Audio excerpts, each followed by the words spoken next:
After our family reunion, I checked my account. It was drained. My brother-in-law snorted. We needed it more than you. Trembling, I reached for my bag and said, then you won't mind what's coming next. As they laughed, a loud bang shook the house. The door flew open and... You're seriously mad about this? Seth leaned against the fridge, beer in hand, that smug half-grin glued to his face. Relax. We needed it more than you. I blinked, my thumb hovering over the refresh button on my banking app. I'd already hit it 3 times. It still showed the same number. $4.87. That couldn't be right. Yesterday, I had over $14,000. 14,000. You what? My voice cracked a little. Sarah, my sister, let out a laugh from the couch. She looked completely unbothered, legs curled under her, sipping wine like this was just another episode of Family Game Night. Oh, don't be so dramatic, she said. It's not like we stole it. We're family. You drained my account. It's not draining if we're gonna pay it back, Seth added with a shrug. Eventually, my mouth opened, but no sound came out. I looked at Mom, sitting across the room with her knitting. She didn't even glance up. Mom, I said, louder. Did you know about this? She sighed like I just accused her of ruining dinner. Sweetheart, you're always so sensitive. You have a good job. No mortgage. No kids. You live alone. You're fine. So that justifies stealing from me? Language, Mason, Dad muttered without looking up from his phone. I turned to Sarah. How did you even get access? You left your info on the family computer, she said, unapologetic. Maybe next time don't log in and walk away. Honestly, it's your own fault. My own. I stopped myself. My fingers curled into fists. My breathing had gone shallow. You're making this a bigger deal than it needs to be, Seth said. It's not like we wasted it on nonsense. We paid rent, bought groceries. You know, survived. You didn't ask. We didn't think we had to, Sarah snapped. You've been paying for stuff for years. What's the difference if it comes through you or from you? I picked up my bag slowly. No one moved. No one apologized. No one even looked surprised. You're leaving already? Mom asked. Yup, I said, zipping my coat. But don't worry. I'll be in touch. Don't be like that, Sarah rolled her eyes. We needed it more than you. That's just facts. I reached for the doorknob. Paused. Then you won't mind what's coming next. They laughed. But outside, something had already started. You always helped. That's what you're for, right? Hey, you okay? It was my cousin Jin, catching up to me outside as I marched to my car, fist clenched and jaw locked. No, I muttered, yanking open the door. I heard what Sarah said, she added carefully. That wasn't right. I didn't answer. Because if I spoke, I'd scream. The thing is, this wasn't the first time. For years, I'd been the responsible one. The one with the stable job. The one who didn't need help. So somehow, that made me the family wallet. It started small. Sarah forgot to pay her phone bill once. I covered it. Then Seth lost his job and asked to borrow a little something to get through the month. Then there was a birthday gift for their daughter I offered to pay for. Except I didn't. They just assumed I would. And every time, they made it sound like I owed it to them. You're lucky, Mason, Mom would say, her voice sweet but sharp underneath. You don't have the struggles your sister does. God gave you ease so you could share it. Family means supporting each other. Dad chimed in more than once. You wouldn't be here if it weren't for us. Translation? We gave you life. Now give us your paycheck. I never asked for anything. Not when I was laid off for 6 months and lived off rice and eggs. Not when I skipped vacations for 3 straight years just to rebuild my savings. Not even when I helped pay off Sarah and Seth's credit card debt 2 years ago. They never paid me back. They never even said thank you. You still coming to the family reunion? Sarah had asked last week. Yeah, I replied. Should I bring something? Her answer came quick. Just bring yourself. And your card. I thought it was a joke. Now I know it wasn't. 2 days after the incident, Sarah called me. I didn't answer. She called again. And again. Then Seth texted. Just call her, man. She's freaking out. I finally picked up on the 5th try. Mason, she started, her voice low, shaky. We have a problem. Oh, we do. Look, don't be like that. Something happened. I stayed silent. She continued. The power company came today.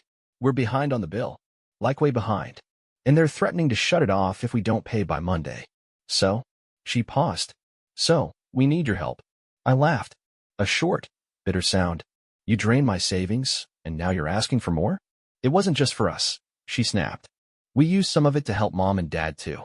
Dad's car broke down last month, remember? I wasn't told. Because you always say no when it's not an emergency. Sarah, I said flatly, this isn't just messed up. It's criminal. You're being dramatic. It's family. You didn't ask me. We didn't think you'd mind. You've always helped. That's what you're for, right? There it was. That's what you're for. That night, I couldn't sleep. I lay awake going over every moment from the past 5 years.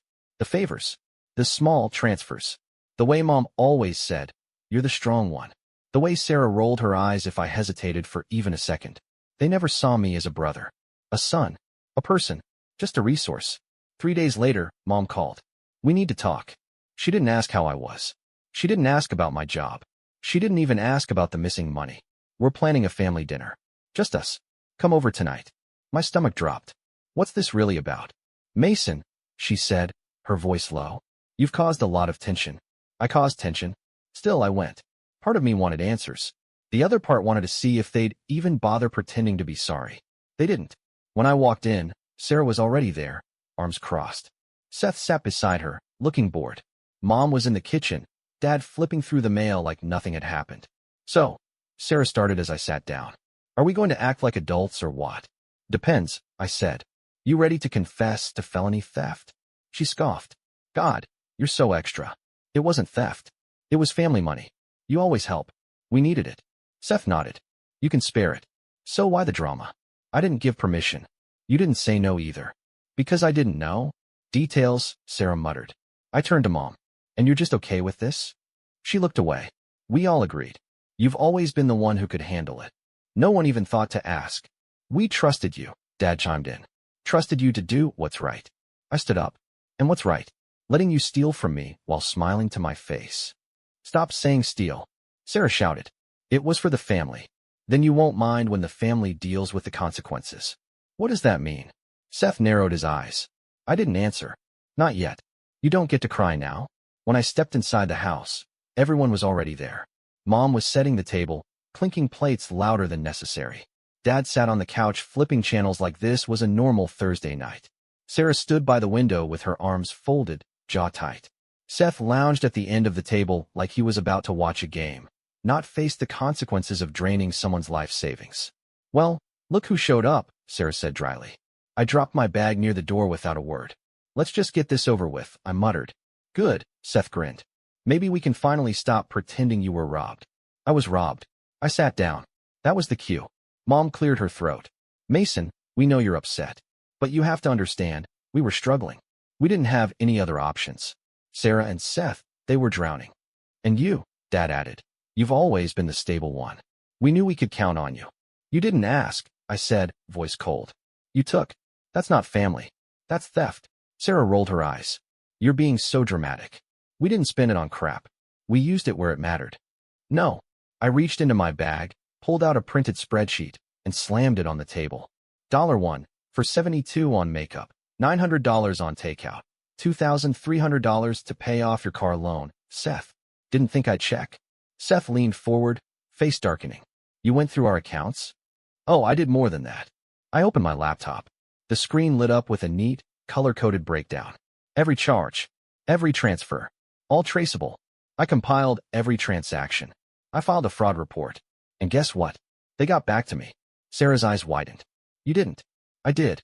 You called the police? She shrieked. I turned to Mom. Still think this is just family business? This is insane, Dad snapped. You want to put your own sister in jail? You put yourself there. Then came the knock. 3 hard, heavy pounds against the door. Sarah went pale. Seth stood up too fast. Mom gasped and backed away. Dad froze. Open up, a voice shouted. Financial Crimes Unit. Knock. Knock. Knock. Seth turned to me, voice low. Mason, tell me you're not serious. I opened the door. 3 agents stepped in, jackets marked with bold letters. One carried a clipboard, the second a tablet, the third surveyed the room. You Mason Carver? Yes. Thank you for your cooperation. We'll take it from here. Mom covered her mouth. Sarah dropped into a chair like her legs gave out. Seth stood there, dumbstruck. One of the agents turned toward them. You're listed as parties of interest in an open case of financial fraud and identity theft. Identity theft? Mom cried. He's our son. The agent didn't blink. Family ties don't make illegal activity legal, ma'am. We didn't steal anything. Sarah cried. We had a right. He always helped us. He always. Thinking you're entitled to someone's money doesn't make it yours, another agent said calmly. Remain seated, please. I just stood back and watched. For the first time in my life, they didn't talk over me, didn't mock me, didn't laugh. Mom turned to me, voice shaking, eyes already filling with tears. Mason, please. We didn't mean to hurt you. We were just desperate. You've always been the strong one. You're the only one we could count on. I looked her dead in the eyes. You don't get to cry now. She covered her mouth and sobbed. Sarah tried to say something, but no words came. Seth looked ready to bolt, but sat down under the agent's stare. You want to talk about what family is? I said, stepping forward. It's trust. It's respect. It's asking. Not assuming. Not stealing. Not laughing while you bleed me dry. They said nothing. I grabbed my bag from the floor and turned to the lead agent. I'll be outside. And this time, they didn't stop me. You're free now, Mason. Don't go back. I left the house in silence. No one chased me. No one called my name. For once, there was no guilt, no drama, no Sarah shrieking after me with her usual "how could you?" Just the cold night air and the sound of tires crunching behind me as the investigators escorted them out, one by one. I didn't stay to watch. That night, I drove without a destination. Past closed coffee shops and glowing gas stations, my phone buzzing nonstop in the passenger seat. I didn't answer a single call. I didn't want to hear apologies shaped like excuses. By midnight, I ended up parked outside the only place that had ever felt like a safe harbor, my grandmother's old house. She'd passed a few years ago, but I still had the key. She used to say, if they ever turn on you, Mason, you come here. The door will always open for you. And that night, it did. I slept for 11 hours straight. No texts. No guilt. No tension pressing down on my chest like it always did when I stayed near my family. When I woke up, I made coffee in a chipped mug and stood at the window, watching the sun crawl over the fence she used to garden behind. For the first time in years, I felt like I could breathe. But the silence didn't last. The first email came that afternoon, from Dad. This has gone too far. You've humiliated the entire family. What happened to loyalty? I didn't reply. Then Sarah texted. I hope you're happy. They're freezing my accounts. Seth's being investigated at work. You ruined our lives over a couple of payments. A couple? Try tens of thousands of dollars. Try 5 years of silent sacrifice. Then came Mom. A voicemail. Her voice soft, cracking. You didn't have to do it this way. We could have handled it like a family. Mason, sweetheart, please. They're threatening charges. They said we might lose the house. I replayed that line in my head. They might lose the house. And suddenly, I wasn't angry. I wasn't vindictive. I just didn't care. Because I had already lost a home. Years ago, when they decided I was worth more as a bank account than a son. 2 days passed. Then a message popped up from someone I didn't expect. Seth's brother. We weren't close. Maybe said 5 words to each other at birthdays. But his text was simple. Just so you know, Sarah's trying to shift blame on you. Says you knew and approved the money transfers. There's a lawyer involved. Watch your back. I almost laughed. Even now, even with everything crumbling, she was still trying to spin it. That night, I called my lawyer. Send everything. I said, we're not just pressing charges. I want a restraining order too. But not every message was hostile. A week later, I got a short email from Kelly, Seth's sister. I know we haven't spoken in years, but I just wanted to say you were right. About all of it. About how they treat you. About how toxic it's gotten. I used to think you were just cold. Now I think you were brave. I stared at her message for a long time. Brave. No one in my family had ever used that word on me. One morning, my phone rang again. Unknown number.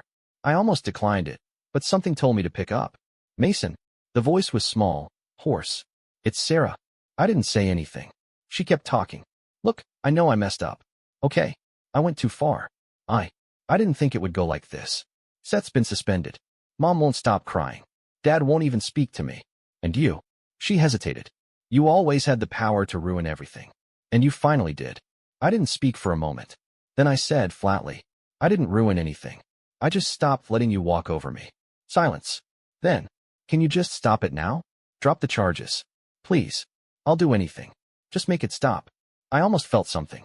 Almost. But then I remembered what she'd said the night of the reunion. We needed it more than you. I smiled bitterly. No, I said. You made this mess. You live in it. And I hung up. That night, I cooked myself dinner in peace. Played my favorite album from college. Sat on the porch with a mug of coffee and watched the world go by. And for the first time since I was a teenager, no one asked me for money. No one guilt-tripped me. No one made me feel like I was only valuable if I was giving something. I wasn't their wallet anymore. I was just me. And that was enough. I'm not your bank. I'm not your backup plan. I'm done. It's strange how quiet peace is. No one tells you that. You imagine it'll feel like fireworks or loud music or some grand celebration. But for me, peace sounded like no one asking me for money. No one calling me selfish. No one sending long texts with "since you're the only one doing well." Just silence. Glorious, uninterrupted silence. 3 months have passed since the night I blew everything up. 3 months since the investigation started. Since my family stared at me in shock as agents walked through their front door and reality finally punched through years of delusion. They say you can't choose your family. Maybe that's true. But you can choose how much of yourself you're willing to lose trying to keep them happy. And I was done losing. The fallout came fast. Sarah and Seth tried damage control first. A lawyer emailed my attorney offering to privately resolve the situation. No apology. No ownership. Just damage control. I told my lawyer, let it burn. A week later, Mom sent a letter. 10 pages. Her handwriting, still neat but trembling in parts. She wrote about how things got out of hand, how they never meant to hurt me, how she hoped I could see the bigger picture. "We just assumed you'd always be there," she wrote. "That's what good sons do." That line stuck with me, because it said everything. Not, "We were wrong." Not, "You didn't deserve that." Just, "You were supposed to stay quiet and keep giving." I didn't write back. I didn't call. And for the first time in my life, I didn't feel guilty about it. I moved. New apartment. New state. No more accidental drop-ins from relatives. No more surprise visits from Sarah. I even changed my number. My boss, noticing how focused I'd become, offered me a promotion. I took it. It's funny how much better you perform at work when you're not secretly juggling your sister's car payments and your mom's overdue utility bills behind the scenes. I sleep better now. I eat better. I breathe better. Because I'm no longer carrying 4 people on my back who refuse to say thank you. Then one morning, a letter showed up. No return address. Inside, a check for $1,200. And a handwritten note. I left him. "You were right. I was scared. But watching what you did, it gave me the courage to walk away too. This is for everything you paid for Ellie. For the tablet, the rent, the clothes. I know Seth never thanked you, but I am. Thank you for being the example I needed. Kelly." I read it twice. Then I cried. Not out of sadness. Not out of pain. But because for the first time, someone in that family saw me not as a wallet, not as a scapegoat, but as a person. People ask me sometimes, "Do you regret it?" And the answer is simple. No. I regret waiting so long. I regret every sleepless night, every canceled vacation, every tight budget I lived under while they dined out, shopped, and posted about grateful family vibes on Instagram. I regret the way I made myself small so they could feel big. I regret all the times I stayed silent when I should have said, "You're crossing a line." But do I regret standing up? Burning it down? Never. My therapist once asked me, "Why did it take you so long to say no?" And I said, "Because I thought that saying no meant I didn't love them." She nodded and said, "Saying no is how you teach people to love you back." I've never forgotten that. A few days ago, I ran into someone from high school. She said, "Hey, I saw what happened with your family. That's wild." I expected judgment or pity, but instead, she smiled and added, "Good for you. Most people never get out." I thanked her. Then I walked away feeling a little taller. Sarah and Seth are still under investigation. Last I heard, Seth's lost his job. Sarah's bank account was frozen. Mom's trying to refinance the house, and Dad's apparently blaming outside influence for tearing the family apart. They still don't get it. I didn't tear anything apart. I just stopped pretending the pieces were still whole. Sometimes I get flashbacks. That night. The table. Sarah laughing as I checked my account. Seth grinning like it was a joke. Mom brushing it off. "You don't need that money," she said. And now? Now they know the truth. That money wasn't just money. It was my life. My time. My health. My boundaries. And they crossed them for years like it meant nothing. Now they pay the price. I don't celebrate their downfall. But I celebrate myself. For surviving it. For walking away. For not going back, even when the silence felt lonely. Even when the guilt whispered in my ear like it used to. Because that silence? It's freedom.